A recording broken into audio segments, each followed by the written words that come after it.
गणेश विसर्जन के बाद एक भावुक कहानी। शीर्षक मां, मैं वापस आ गया। हर साल की तरह इस बार भी पूरे देश में गणेश चतुर्थी बड़े धूमधाम से मनाई गई। हर गली, हर घर में गणपति बाप्पा पधारे। 10 दिन तक भक्तों ने भक्ति, प्रेम और उल्लास से उनका स्वागत किया। फिर आया वो दिन, गणेश विसर्जन का।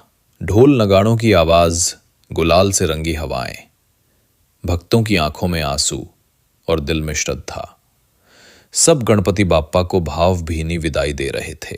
गणपति बाप्पा मोरया, अगले बरस तू जल्दी आ, ये आवाजें समंदर की लहरों में मिल रही थीं।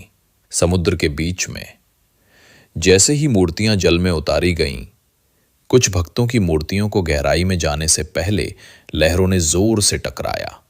एक सुंदर सी गणेश प्रतिमा तेज लहरों में गिर पड़ी।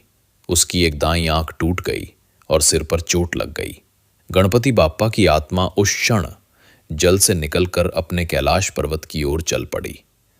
शरीर जल में था, पर आत्मा आकाश के रास्ते अपने मां पिता के पास लौट रही थी।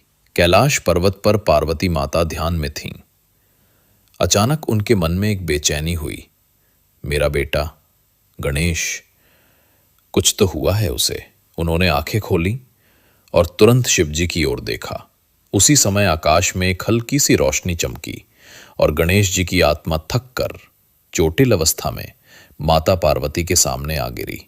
मां, मां, मैं वापस आ गया। पार्वती दौड़कर गणेश को गोद में उठाती हैं।